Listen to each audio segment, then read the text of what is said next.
Hello everyone, welcome back to online lecture series on heat transfer.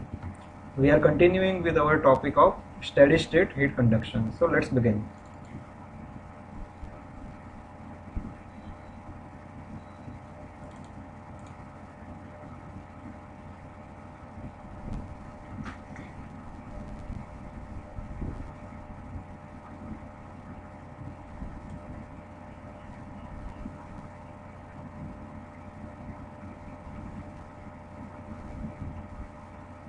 First of all, we will quickly do a revision of our previous lecture.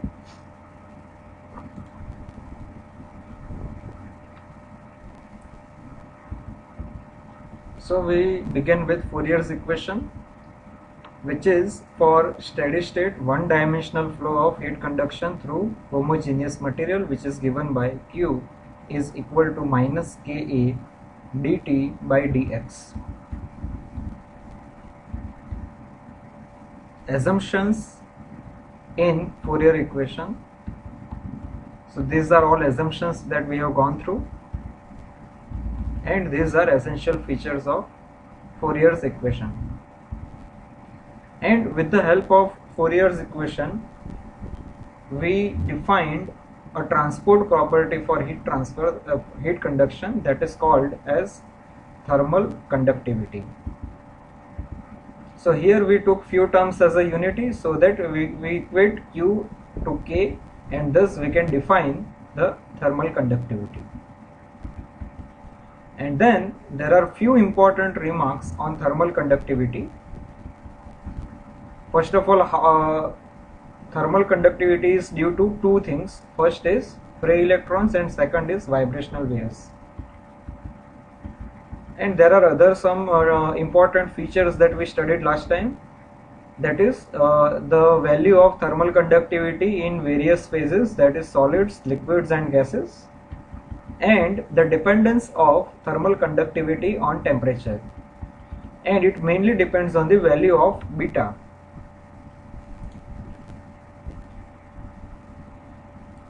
That is this value. If it is positive, then thermal conductivity will increase with increase in temperature, and vice versa.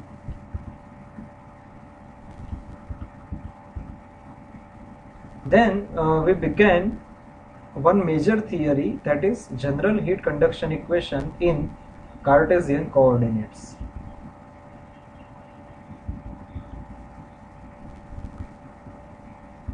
And then we started with heat influx and heat efflux. Then by subtracting these two, we obtained the amount of heat accumulation in the elemental volume due to x direction, that is given by this. So this minus this is the heat accumulation.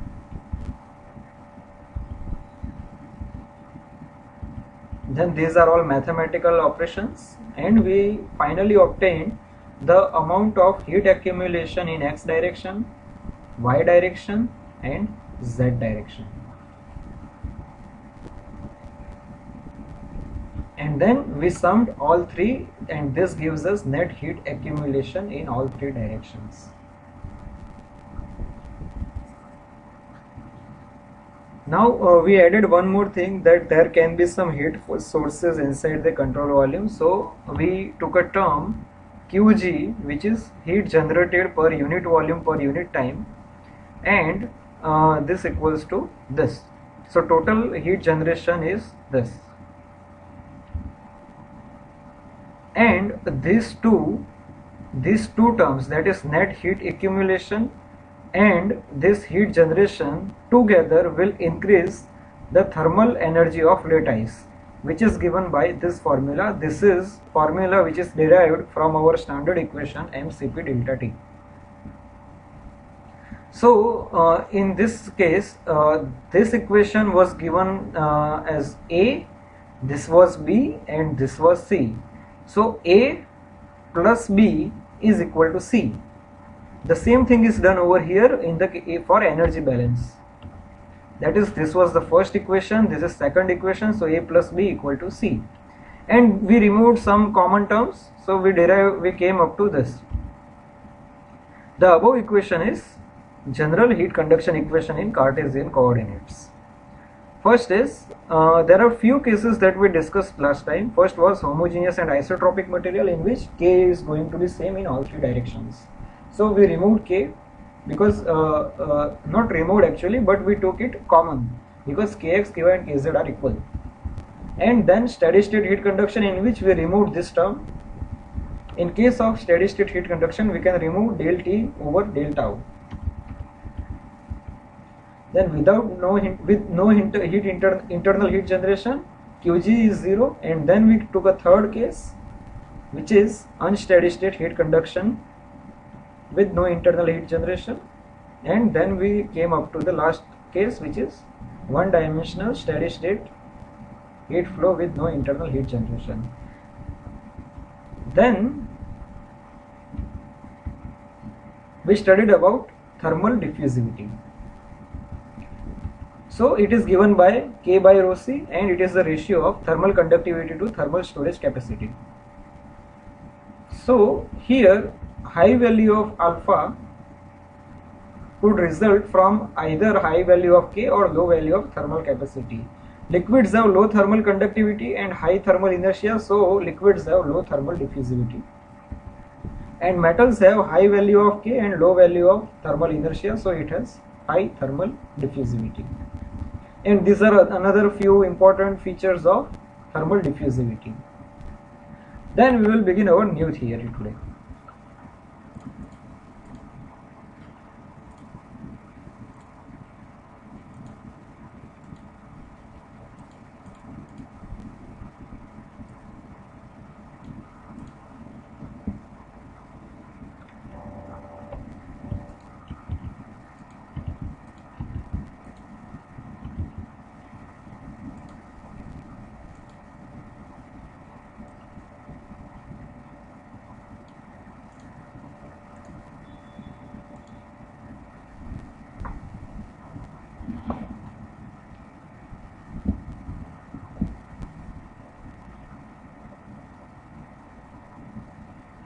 In our previous lecture, we studied about Cartesian coordinates, and in today's lecture, we are going to study the same thing with cylindrical coordinates and spherical coordinates. I would suggest all of you that these two theories are quite tricky to understand. So better you keep a note and pen with you and do all the equations simultaneously with me. You can pause the video and you can write down equations with me. Okay. So better you keep focus over here. So first of all, we will try to understand these cylindrical coordinates.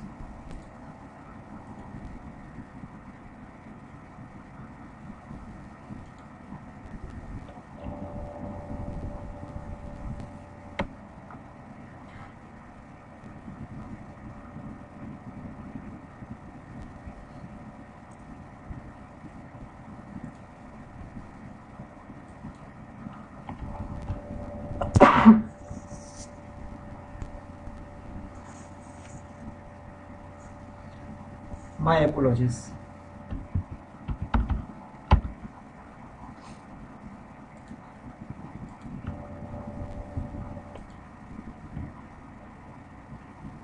So first we will begin with cylindrical coordinates.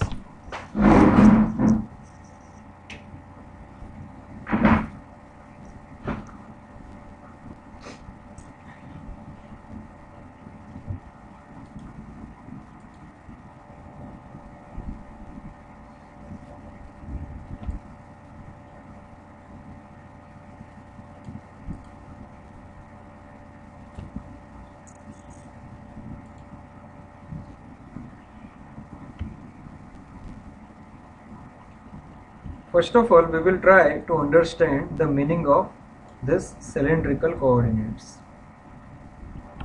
So generally, if we see,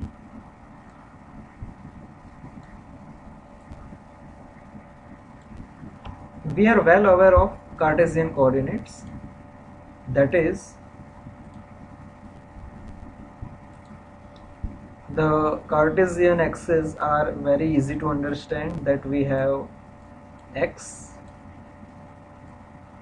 we have y, and we have z. And if you need to find out volume, then we simply have volume as x, y, and z for any cube. So this is not the case when we have a cylinder. So we will try to understand what happens in case of cylinder.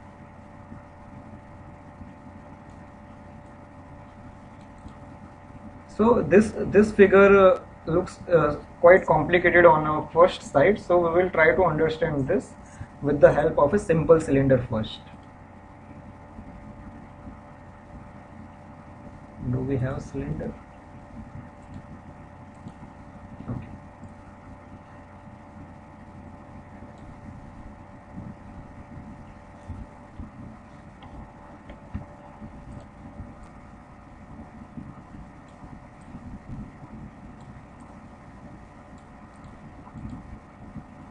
So here, this is the 3D figure of cylinder.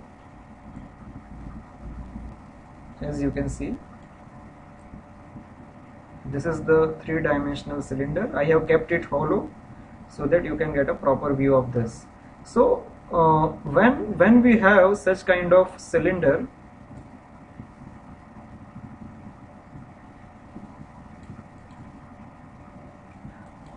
what are the important dimensions for this? Okay, we will keep it like this for a while.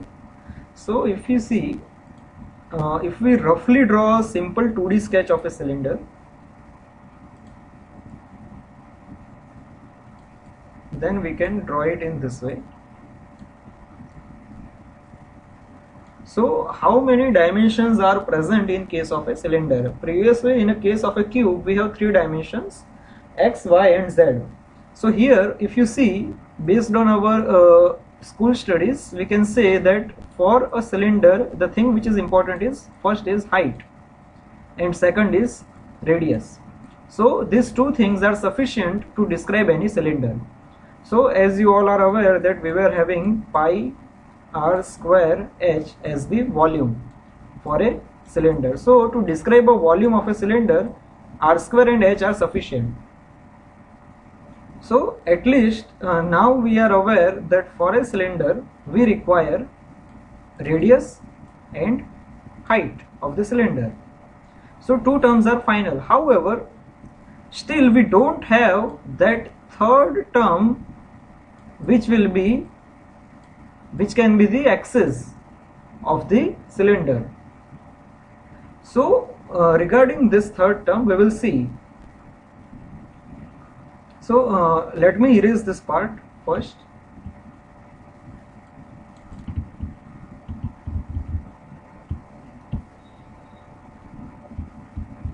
So now, if you recall, first of all, let me draw one more thing.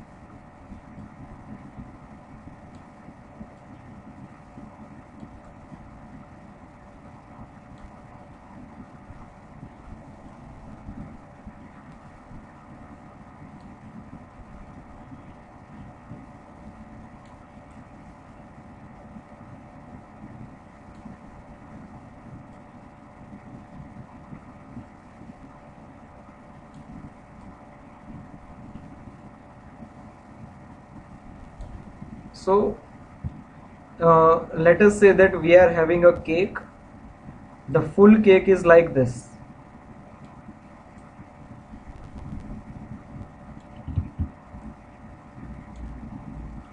The full cake is like this, and if we need to divide this cake into 6 pieces, let us say that we are having 6 friends and we need to divide them into 6 pieces.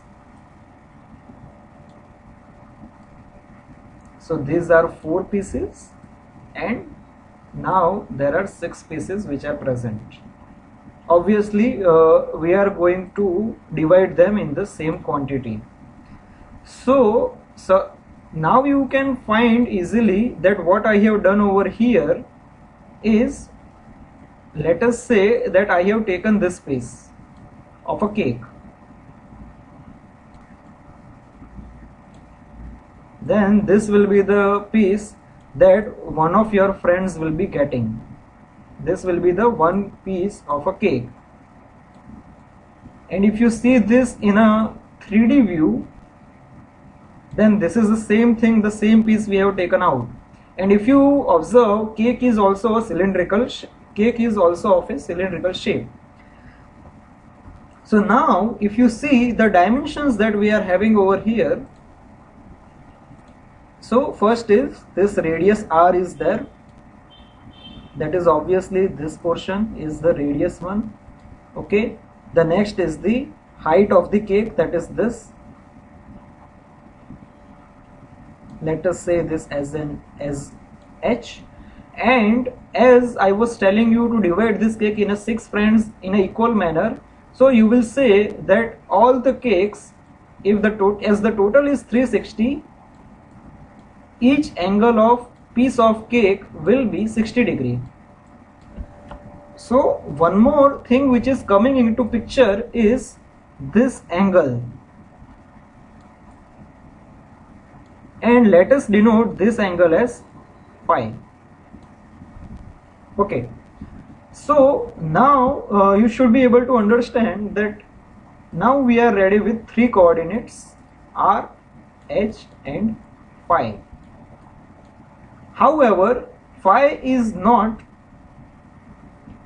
a linear dimension, it is an angular dimension. So we cannot describe third coordinate as an angular one. We need a linear component of this. So if you recall, based on our geometric studies, angle is equal to arc divided by radius. So if we continue in this figure, angle is phi and arc is, let us say we don't know about arc, and radius over here is r. So in this case, arc will be equal to r into phi. So now we have obtained another linear dimension in form of phi. So here the third dimension cannot be phi, it has to be r phi, which will be an arc. So once you multiply r, h and this dimension, which is now we are aware of, this dimension which is now r into phi. So this will contribute to the volume will be now, volume of this cylinder piece is V is equal to r into r phi into h. So I hope that you have understood this part. So now if we see here in our main figure, then this will be radius r, this is the height z, and this will be our r phi, that is the arc. Okay, and here the piece of cake was taken from the center, so we divide it from the center in general case. However, if we take another case, let us say that we are cutting a piece from here, we are doing a different thing now. So suppose we are further cutting it into 2 pieces, then the available piece now over here is this.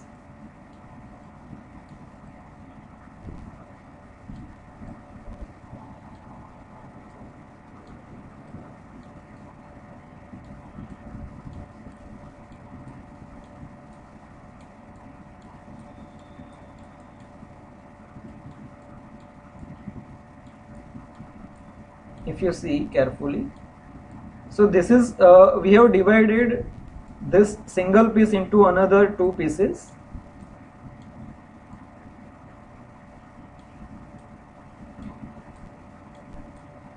Now if you see carefully,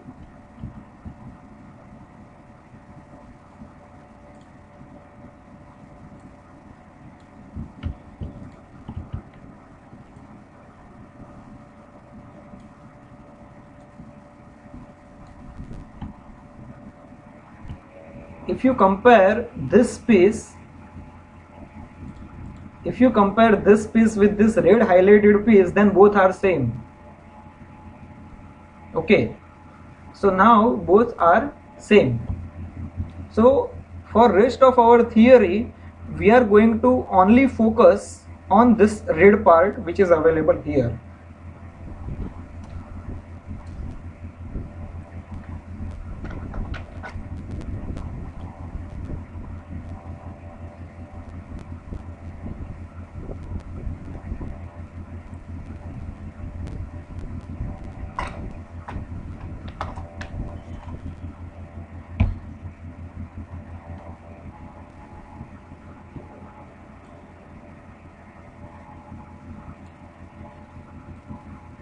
Okay, so I hope that you have understood this.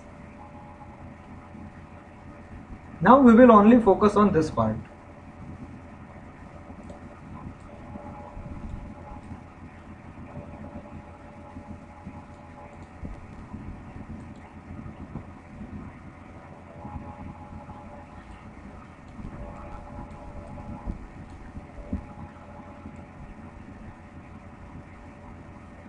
Now let me tell you that what exactly we are going to do here is, instead of all full dimension, we are only going to take infinitesimal volume, that is very small volume. So all the terms will be in the form of derivative. So here previously we were having radius r. Instead of that, if you see, if you focus on this,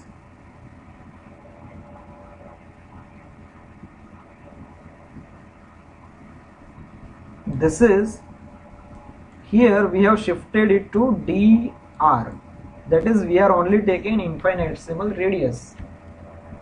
Now previously here we were having height as a z, but now we have replaced it with dz. Now where this dz is available? This dimension, height.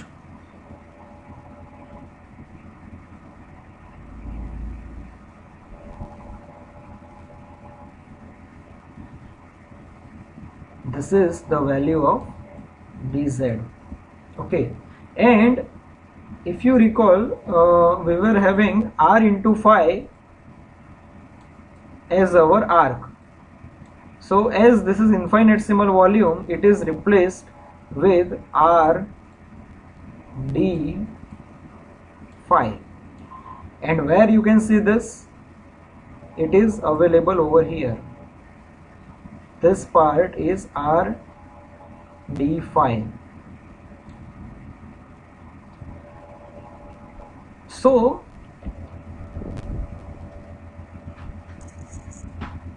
now if we need to calculate the total volume of this infinitesimal or elementary volume, it will be multiplication of these three terms.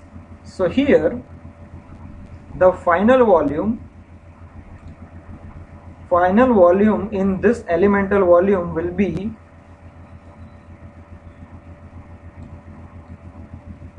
dV, which is equal to, first term is dr,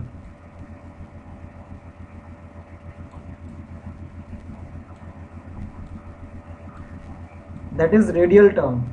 Let me take r d phi as a second term, which is tangential term, r d phi, and third term is the axial term, which is dz. So this will be the volume of elemental volume. Okay, so I hope that you have understood this part. Now we will go back to our slide.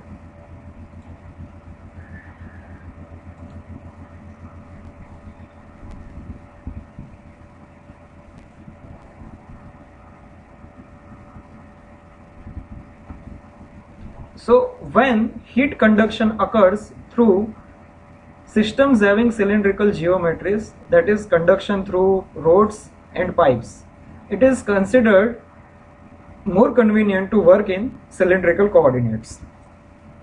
The general heat conduction equation can be set up by considering infinitesimal cylindrical volume element, exactly the same thing we have done in our figure.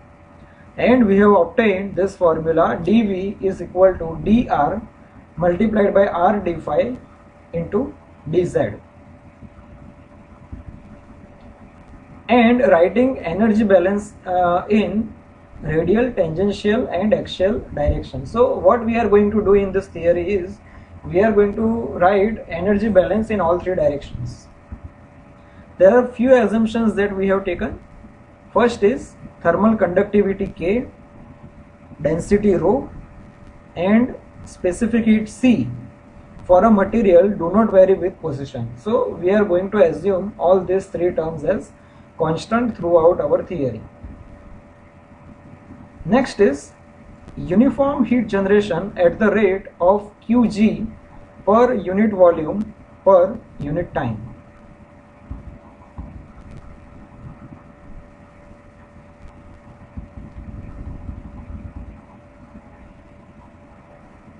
First we are beginning with radial direction.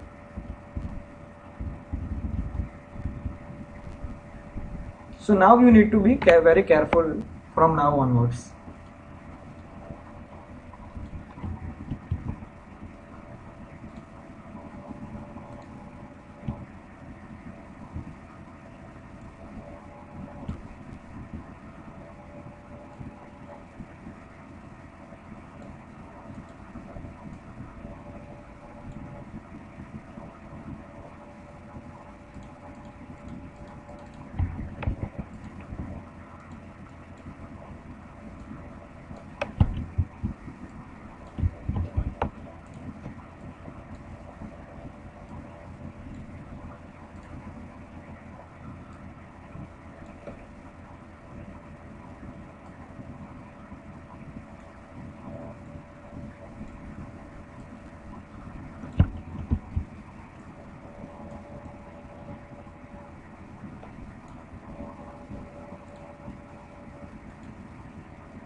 So here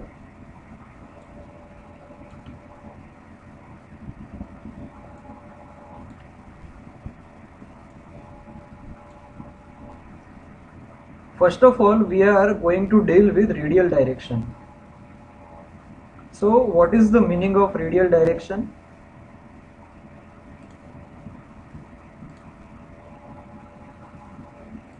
Here if you consider first this phase,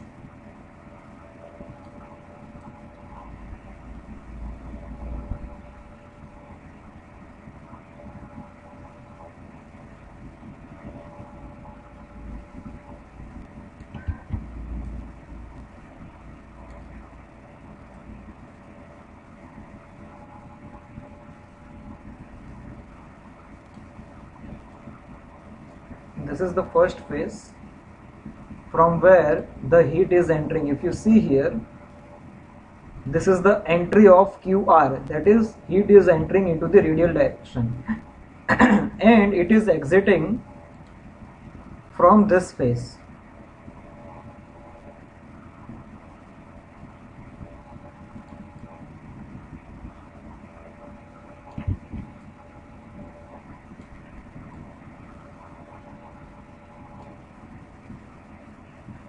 So currently we are not going to focus on other parts, we are only focusing here on these two phases. So this is the exit of heat in the radial direction and this is the entry of heat into the radial direction. Okay. So here we are having QR and here we are having QR plus dr. So this is the way it is happening, and here if you see the heat influx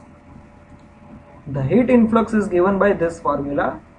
Now from where this formula has arrived, if you recall, we were having Q is equal to minus Ka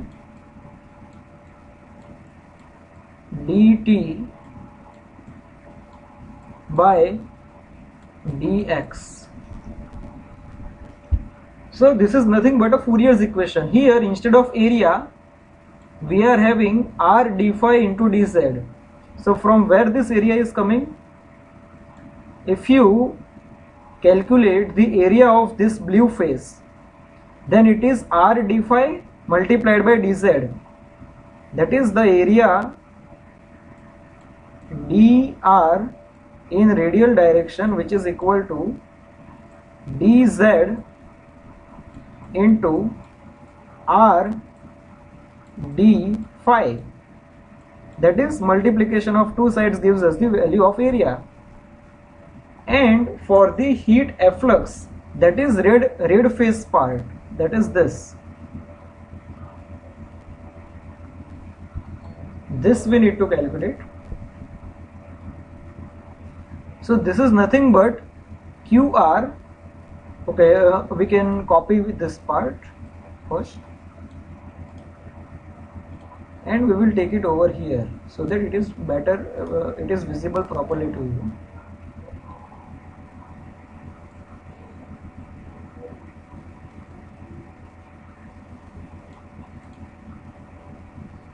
So here it was initially QR plus del over del r QR dr. Now what is the meaning of this? Initially it was QR, and if you see this heat is passing through this region. It is traveling through a distance of dr. So here it was QR, that is entering, plus as it has traveled through dr distance, we need to calculate the rate of change of QR when it is passing through dr distance. That rate of change or the amount that has changed through the distance dr is given by this formula.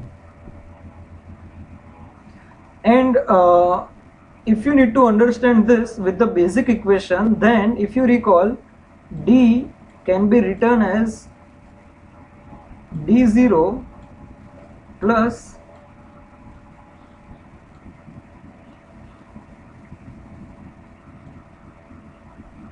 del over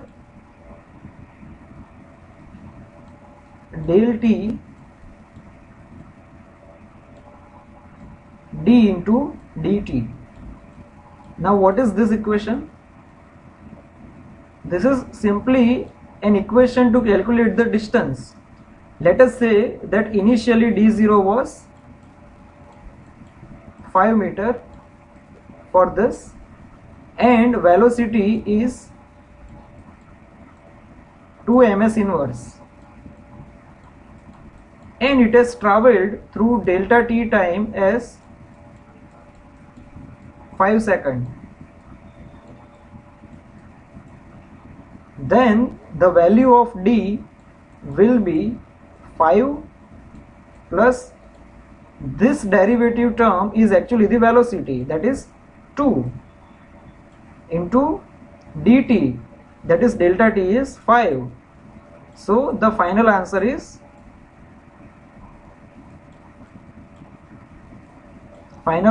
12 meter. So the same thing we are doing over here. Okay, so this is the way we can calculate the heat efflux after passing through dr distance.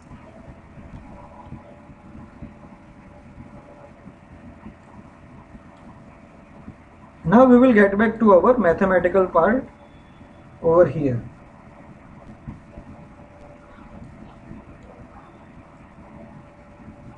So here, now the total heat accumulation, similar to our Cartesian coordinate part, heat influx minus heat efflux, that is subtraction of these two, which will result in minus del over del r qr dr, because qr gets eliminated. Then instead of this qr,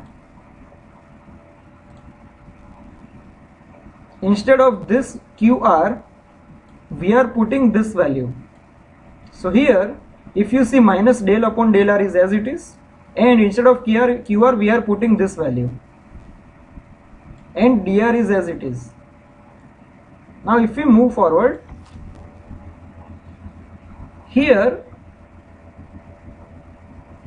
k is constant. Now we will see which terms are constant. K is constant, r is not constant. Why? Because the derivative is with respect to r. d phi is constant and dz is constant. Del t over del r is not constant because the derivation is with respect to r, and d tau is constant. And let me tell you very carefully over here that this dr is completely separate. This is not part of this derivative. As you can see here, this dr is completely separate. So this 5 red arrow terms are constant, which can be taken out. So only terms which are dependent here are r and del t over del r. So the remaining terms are taken outside. As you can see, this all are red arrow terms which are already constant, and only blue rounded parts are in derivative term now. So now we are keeping all this as it is, and we are differentiating this inside term with respect to r. So first, as this is multiplication of two terms, we are keeping r constant and deriving this term with respect to r, which will give us del 2t over del r square. Plus second time we are only derivating r, and its derivation is 1, so we are left with only del t over del r. So this is quite straightforward. Okay, now if you recall, our whole volume, I think we haven't written over here, our whole volume of cylinder dV is equal to dr cross r d phi cross dz. So this is the total volume of our cylinder. Now if you see this bracket, then we have dr, we don't have r, we have d phi and dz. So we are missing with value of r. So what we have done, that we have taken r common out of this. Here if you see, now we have taken r, so here r is removed and it has gone into 1 upon r over here. So this is the final equation for d q r. I will still suggest you to go back 10 minutes backward and revisit this entire thing again. You can take a picture of this and try by yourself. So we are done with radial direction.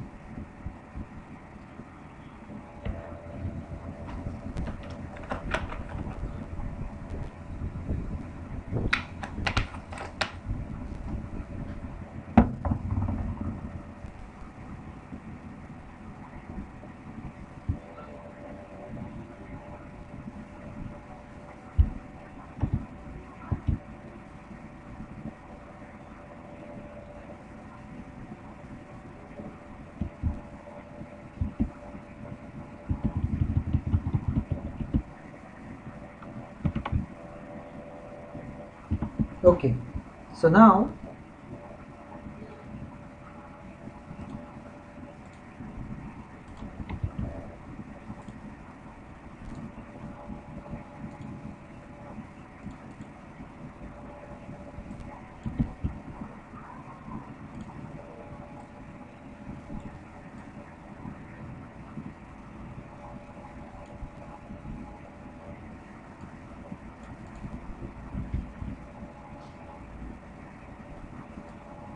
we are going to take another direction.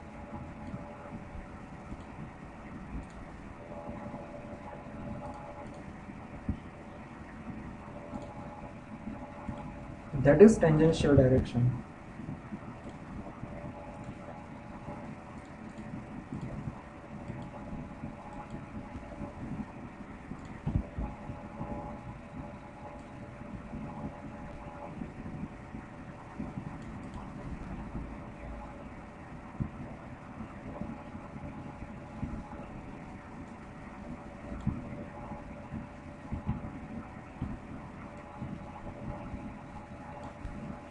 Here the tangential direction is RZ plane.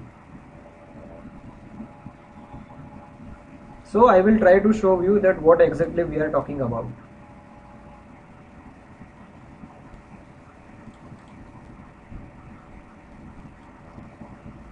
So we will take this face first.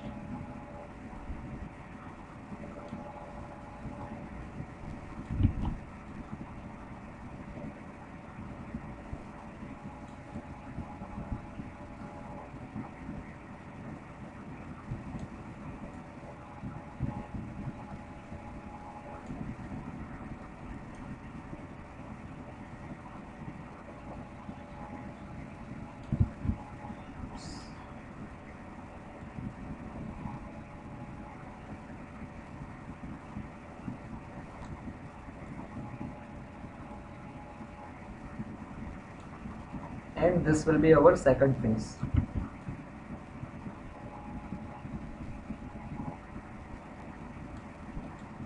So we are currently discussing about tangential direction. So here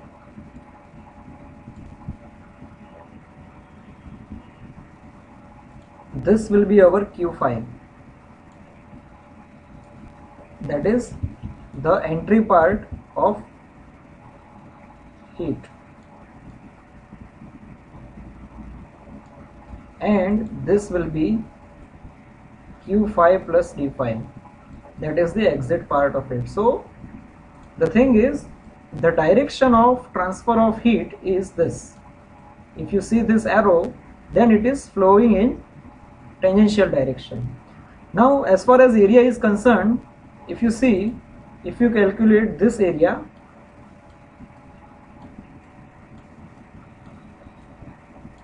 then this will be dr into dz.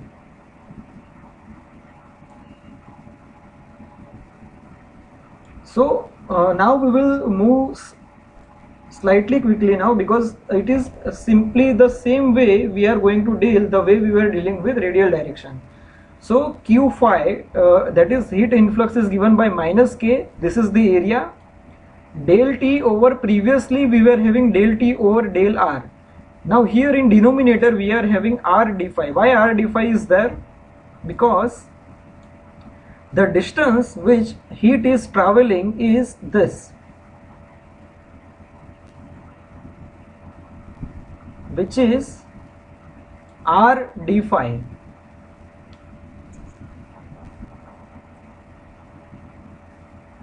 Okay, that's why in denominator we are having r d phi. Now heat efflux is given by q phi plus d phi is equal to q phi, that is previous value, plus the rate of change and then we are getting the total change. So this equation is also quite straightforward. Now the heat stored in element due to flow of heat in tangential direction is given by this, that is heat influx minus heat efflux, and q phi will get removed, so we are only left with this term in negative sign, that is this. And instead of this q phi we are putting this whole value, if you see. Okay, so now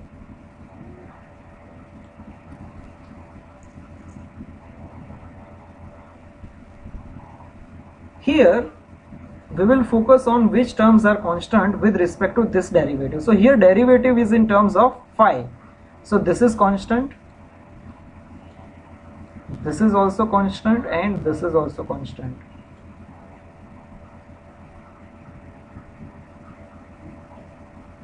This is also constant, and this d tau is constant. Del T over del phi is not constant because we are having derivative with respect to phi, and as usual r and this d phi are already constant and separate from this derivative.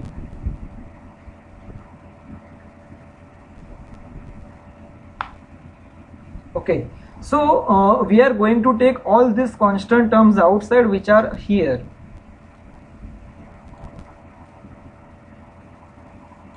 Okay, and we should have taken this 1 upon r also outside. Now as you must remember that the dv term is equal to dr cross r d phi into dz. So how many terms are missing in this? Here we have dr, we don't have r, so we have multiplied and divided with r. So here r is there now, and we have added one more r along with this r, so it has become r square, and we have taken this derivative inside, so it is del 2t over del phi square, and del d tau is as it is. So this is our final equation for heat accumulation in tangential direction. Okay, so we are done with this part.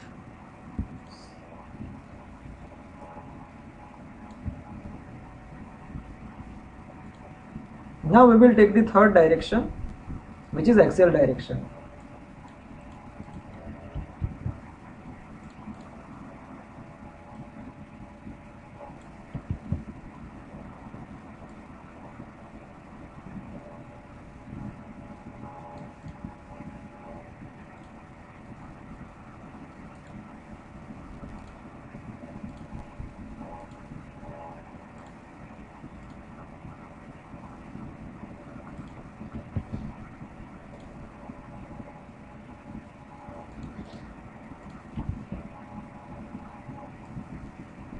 So this is the third and last direction that we are going to study. If you see here, it is written as axial direction r phi plane.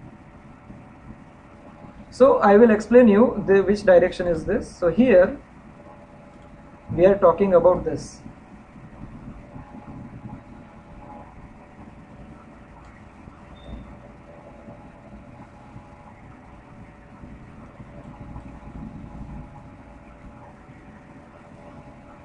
We are talking about this plane, which is the area is dr into r d phi, and the exit of this is entry qz part, and exit is here.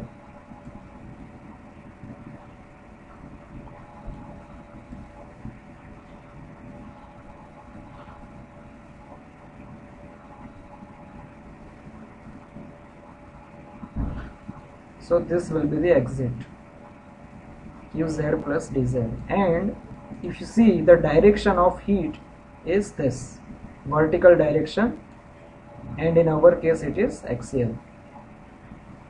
Okay, so if we go quickly through this, then heat influx is given by qz minus k. Instead of area, here we are having r d phi. This area, this term is r d phi. R d phi into dr, that is the area, del t over del z. This is Fourier's law.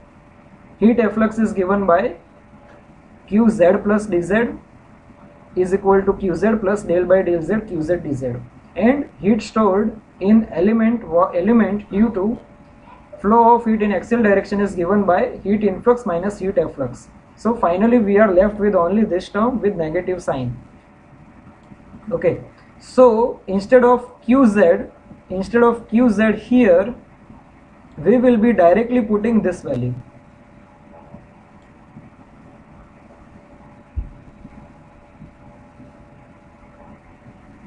So if we focus over here, how many terms are constant?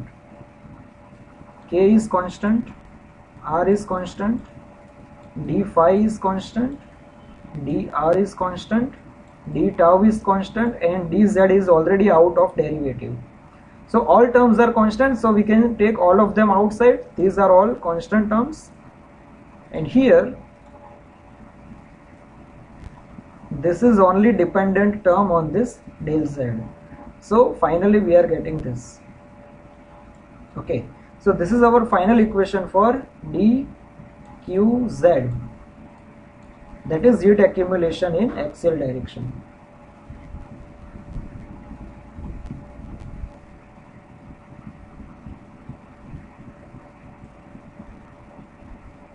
Okay, so one by one we have calculated the heat accumulation in case of radial, tangential and axial direction. So we can sum them all together so that we will get the net heat accumulation in all three directions. So now if we come back to this part, here this is accumulation in r, that is radial direction. This is in tangential direction, and finally this is in axial direction. So what we are going to do is we are going to sum them all together.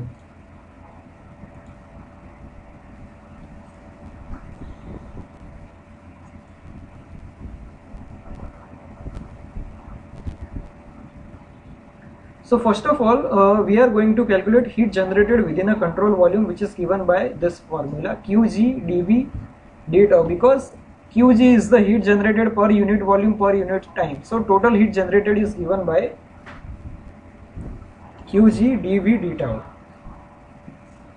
Now rate of change of energy within the control volume is given by this formula, rho dV C del T over del tau d tau. This is based on MCP delta T formula. So if you recall, what we are going to do now is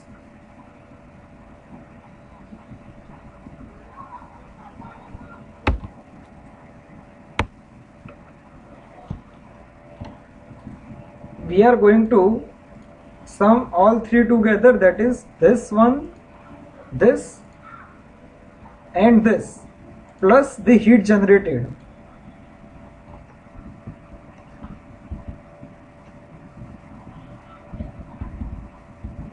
So this is the final energy balance we are getting.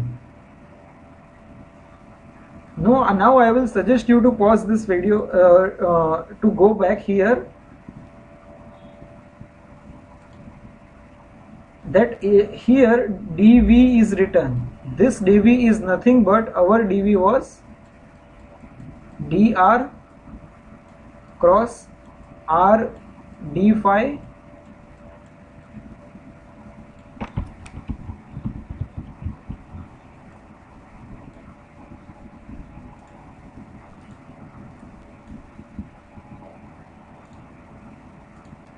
r d phi into dz.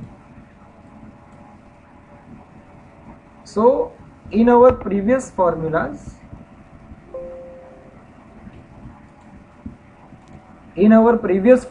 all terms were there. Instead of that, we have written only dV in the final term. Okay, that's why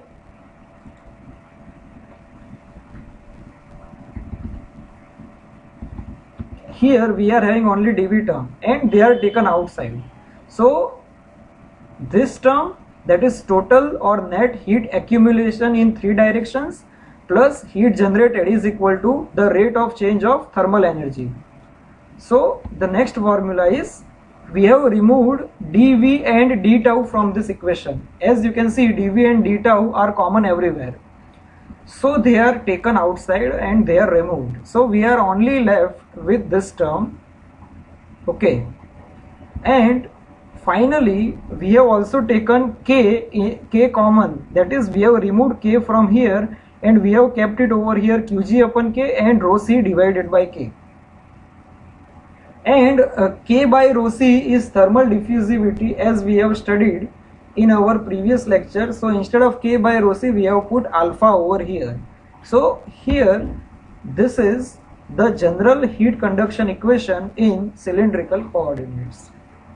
So this is the end of this theory, and I will suggest you to revisit the whole lecture and do all calculations by yourself.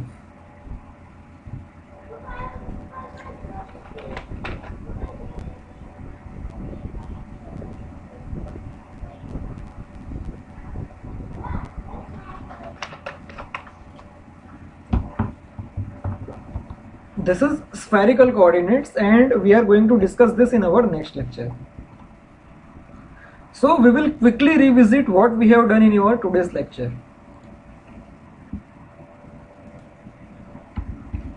So this is cylindrical coordinates. I explained you how all terms are present over here.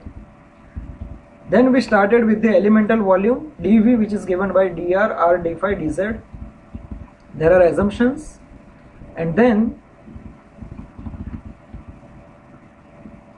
we started with radial direction. We started with heat influx, heat efflux, then net heat, then heat accumulation in radial direction, which is given by heat influx minus heat efflux, and then the remaining things are only mathematical part, mainly differentiation. So this is the first heat accumulation, and here this will be written as dV in the final equation. So you need to remember this part, that at the end we are only putting dV here. Then we went into tangential direction and we followed the same procedure, and then into the axial direction. Here the same process is followed and we are obtaining this. So then heat generated within a control volume is given by this formula. Rate of change of energy is given by this formula, and then the energy balance, that is net heat accumulation plus heat generation, is equal to rate of change of energy within the control volume, given by this formula. We removed dV into d tau and we divided it with k. So this is our final equation. So we are ending this lecture here. I hope that you enjoyed this lecture.